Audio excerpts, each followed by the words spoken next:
Sehingga ini dia bilang begini, kalau kita mau memperbanyak revenue kita, berarti kan harus banyak pasien yang dilayani, benar kan?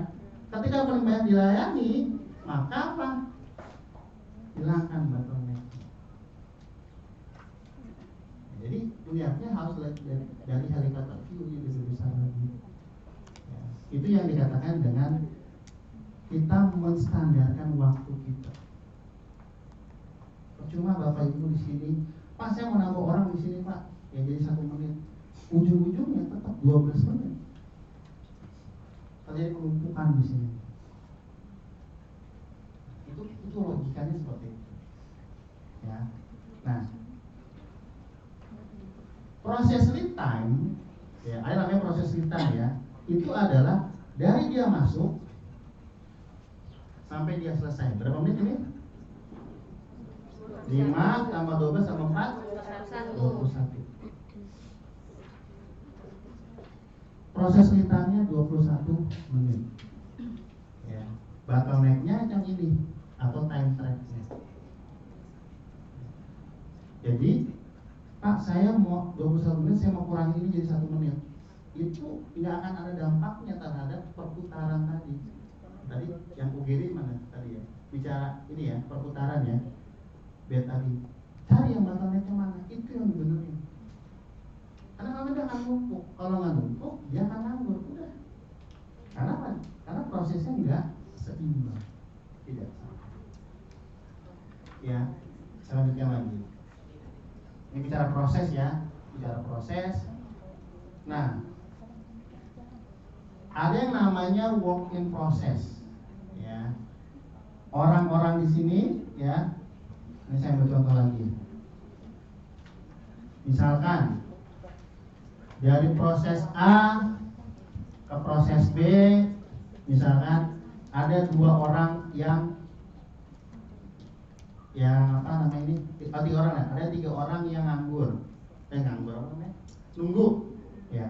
Dari proses ini ke sini ada 2 orang yang nunggu misalkan. Ini yang dikatakan dengan WIP. Work in process.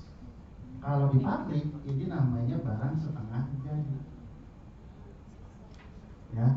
Yang di sini namanya pasien setengah. Karena apa? Karena belum selesai kan? Dia belum bayar.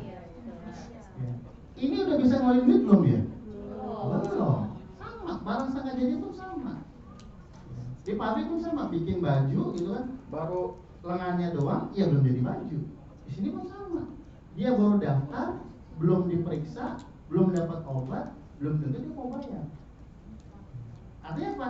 Barang setengah jadi ini atau pasien yang tengah-tengah ini itu harus segera dikeluarkan dari proses supaya apa? Dapat duit.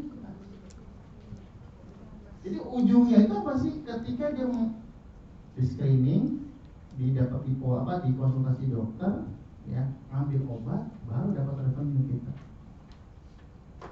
Pak, rumah sakit saya maju Pak. Kenapa? Di pendaftaran yang ngantri sejam 100 orang. Tapi ketika masuk sini, keluarnya 1 jam cuma 20 orang, ya Bapak cuma dapat 20 pasien per jam revenue. Walaupun yang masuknya 100 orang per jam. Benar nggak? Ini tugasnya adalah mempercepat itu, merampingkan prosesnya sehingga dia menjadi streamline, lancar, mengalir dia, terus ya.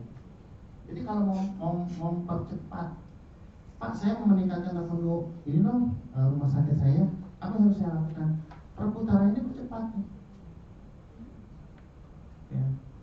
Pak rumah sakit saya marketingnya bagus Pak, tiap jam datang 100 orang. Tapi kok revenue saya nggak nambah-nambah ya Pak? Ya ini di sini. Di sini masuk 100 Bu. Di sini ngantri. Contoh udah jam 6 malam, pulang dia. Dapat duit nggak kita? Nggak dapat duit. Itu dia. Ya. Jadi harus satu.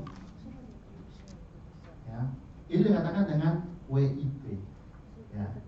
Perbaikan lean apa? Kita potong-potong prosesnya, waktunya UIP juga kita potong-potongin nih. Sehingga Pak, orang menumpuk yang menjadi nggak banyak. Itu konsep utamanya nih, yang membuat stream. Sekarang kita kan bicara yang namanya take time.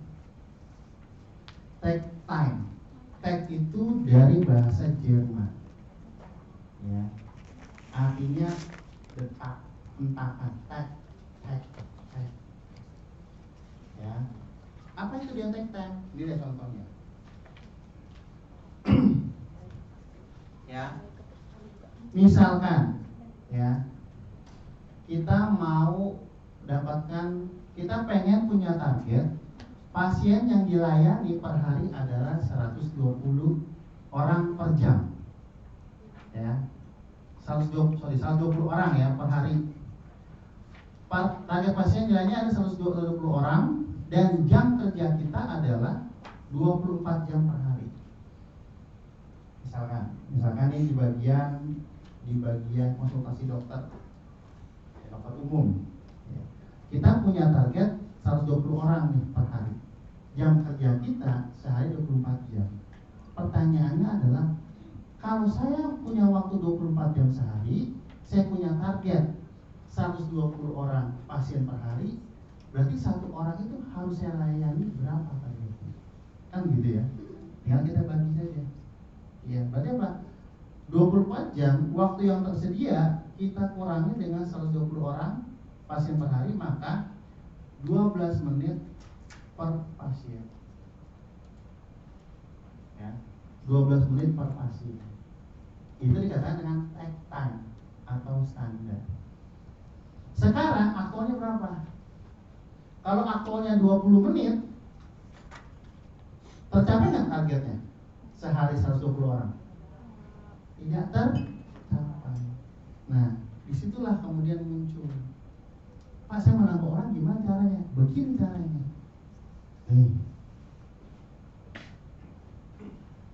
Ya, take time itu adalah target.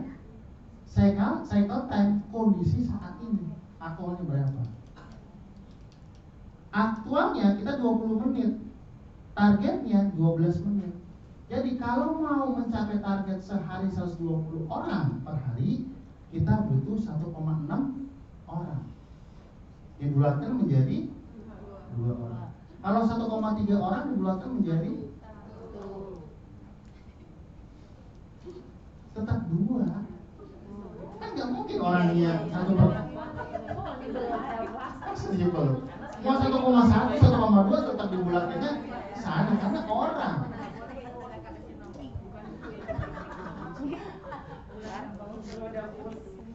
Ya, paham saya di sini melihatnya?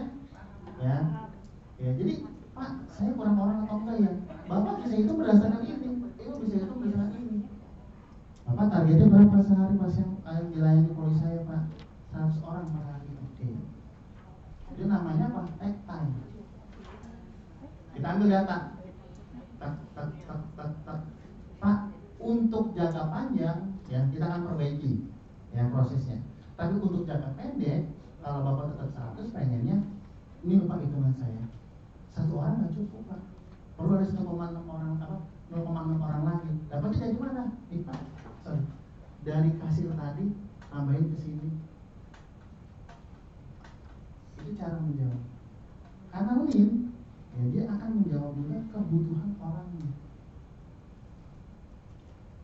Ya, jadi ketika nanti Bapak Ibu mengatakan, Pak, saya mau nambah orang, itu nggak pakai asumsi lagi, ada datanya. Ini Pak, kemarin saya training diajarin begini Pak. Aktual sih itu, ya lama waktunya Pak. Saya harus improve Pak. Ya kamu improve dulu dong. Saya butuh waktu 3 bulan Pak. Wah nggak bisa. Kalau mau jangka pendek, tolong Pak bantuin dulu Pak. Ada nggak bagian lain yang kosong? Kebalikannya Pak. Misalkan, ini 12 menit ya. Lalu aktualnya 6 menit. Nganggur nggak ya? Nganggur nggak? Nganggur. Wah kamu itu bantu saya. Kenapa saya bantu? Menurut perhitungan saya, ini 12 menit sekali. Kamu saya cek datanya, 1 satu pasien itu 6 menit. Nah, kamu masih banyak sela-sela waktu bisa balik ke sini. Ya, jadi fair. Cara hitungnya jelas, nggak pakai asumsi. Semua menggunakan data. Ya, jadi kebutuhan orang adalah cycle time dibagi dengan take time. Ini ada suatu rumus yang namanya Little's Law. Ya, ini nama orang ya. Si Little ini nama orang. Jadi hukumnya Little. Dia mengatakan bahwa proses lead time, ya perhatikan Bapak sekalian, proses lead time itu sama dengan WIP dibagi dengan exit rate tadi. Kita punya WIP-nya misalkan 5, ya 5. Throughput-nya ya 1 jam kita bisa keluar 4. Tinggal kita bagi aja 5/4. Berapa? Nah, ini ada perhitungannya. Oke ya.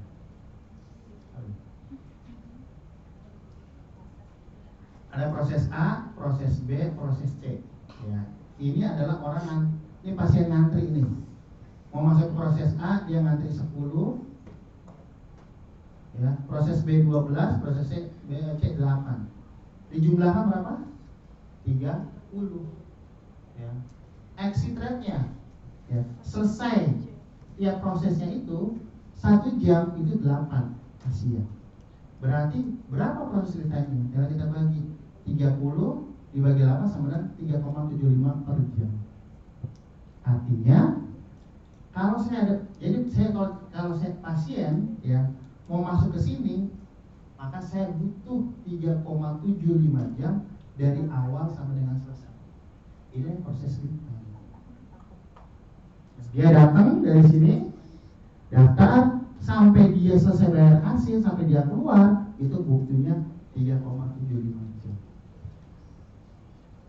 Jadi nggak usah ngitung waktu lagi, lihat aja berapa WIP-nya, lihat di kasir per jam kamu keluar berapa nih. Oh berarti kita bisa katakan Pak, pasien kita itu dari dia datang sampai dia selesai rata-rata kita bisa jamin 2 jam. Dari mana hitungannya? Ini Pak hitungannya. Ini rumusnya si Little. Ya. Misalkan Maulid mengatakan kita harus tidak boleh lebih dari 60 menit. Ibu bisa hitung seperti ini. Ambil data selama ini mungkin seminggu berapa sih orang-orang yang ngantri di sini? Ya kan? Lalu langsung ibu hitung, ya. Data di ujung berapa kali dia sejam rata-rata berapa yang keluar? Ya, bicara throughput atau exit tadi. Tinggal bagi. Oh kita kita nggak bisa Pak 60 misalnya, karena rata-rata kita sekarang masih di angka 80 menit. Lalu improvementnya apa tuh? Lihat prosesnya, mana yang bottleneck dan itu, ya. Ini kemarin sudah yang ini sudah ya dengan Pak Akbar tadi, value add dan non value add. Ya. Kemarin gambar apa? Pisang goreng ya, dari buah pisang dikupas sampai dengan dia menjadi non value add. Jadi gampangnya gini, value add adalah segala sesuatu yang pelanggan mau bayar itu namanya value add. Jadi value add itu dari sisi pelanggan bukan dari sisi kita. Contoh, sebut saja namanya Mawar. Ya. Mawar ini baru lulus kuliah tata boga kulineran. Dia jadi chef. Dia pulanglah ke Batam. Ketika pulang ke Batam, dia nyewa kios di rumah sakit Awal Bros Gajah Mada. Dia mau jual gado-gado. Gado-gado sini harganya berapa? 15.000 ya. Pakai telur berapa? 20.000. Telur itu 15.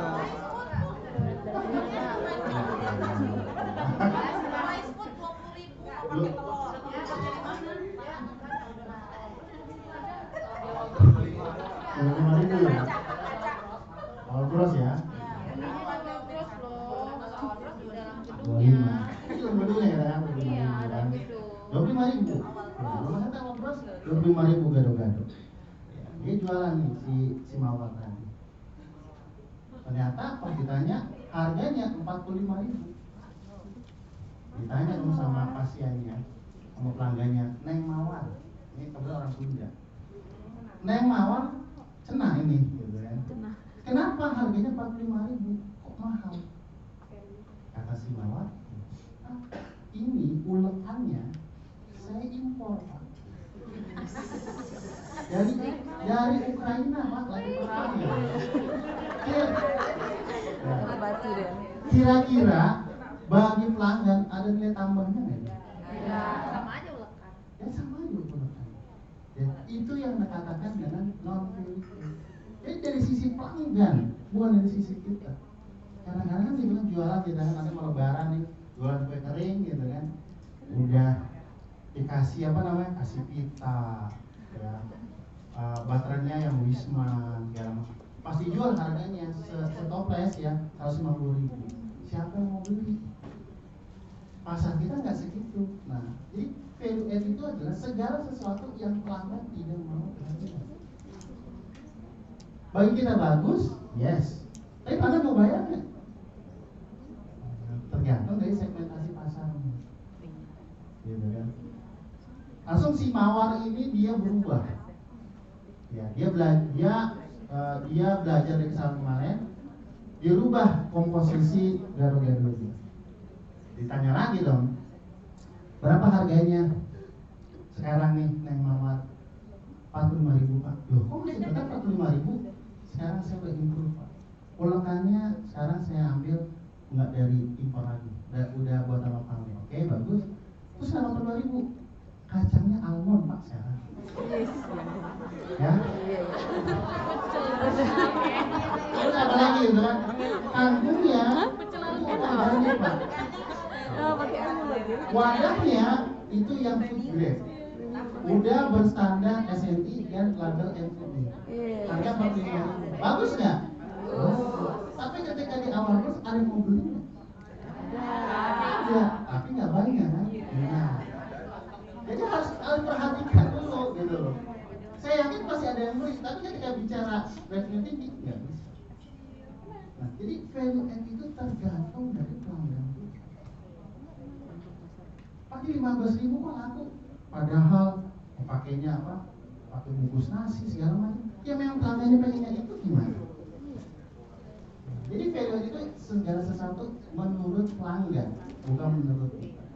Internal maupun pelanggan internal maupun eksternal ya. Jadi ya.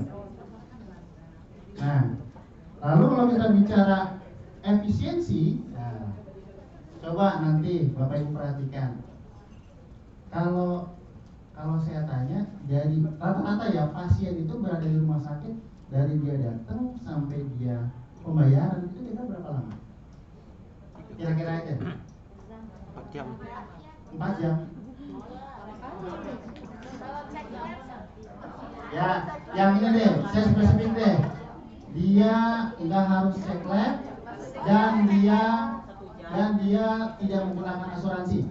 1 jam, 60 menit ya, 60 menit. Itu dikatakan dengan proses lead time, 60 menit. Nah, sekarang dari 60 menit itu, Bapak Ibu mapping lagi, mana yang bernilai tambahnya dari 60 menit itu. Misalkan cuma 15 menit, misalkan ya. Berarti efisiensinya apa? 15 menit per 60. Ini dikatakan dengan proses cycle efficiency. Jadi pasien mengalami ya experience selama 60 menit di rumah sakit, tapi yang bernilai tambah itu berapa sih? 60 menit udah termasuk antri belum? Sudah. Antri bernilai tambah nggak sama pasien? Iya kan? Ya. Dia kalau pendaftaran ngantri berapa lama kira-kira? Aktualnya berapa kalau ngantri? Menit Pak, betul anjungan Pak. 10 menit misalkan. 10 menit. Ya. Ngantri. Anjungan Pak. Langsung anjungan. Oke. Berarti tidak. Berarti paling lama nanti di mana? Ketika dia masuk poli. Menunggu dokter. Nah, menunggu dokter lama banget tuh gitu ya. Padahal konsultasinya berapa menit? 5 menit.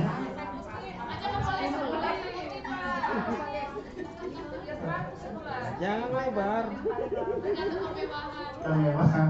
Jadi bisa jadi gini kan ya, dia nunggu dokternya misalkan 50 menit, konsultasinya cuma 20 menit. Yang bernilai tambah bagi pasien apa? Ya konsultasi kan?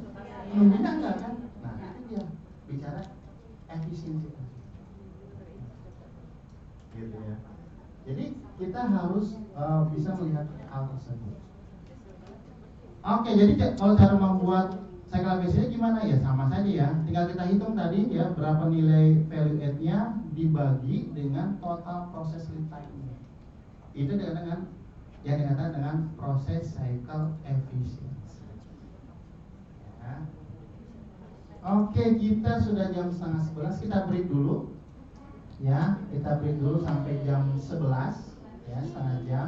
Setelah saya meminta jam 11 on time baliknya, karena habis ini kita akan coba bagi kelompok lagi karena kita akan melakukan simulasi. Ya. Jadi kita menggunakan jam yang ada di sini ya, yang ada di ruangan. Jadi nanti kembali lagi jam 11 siang. Kita break dulu, sekali.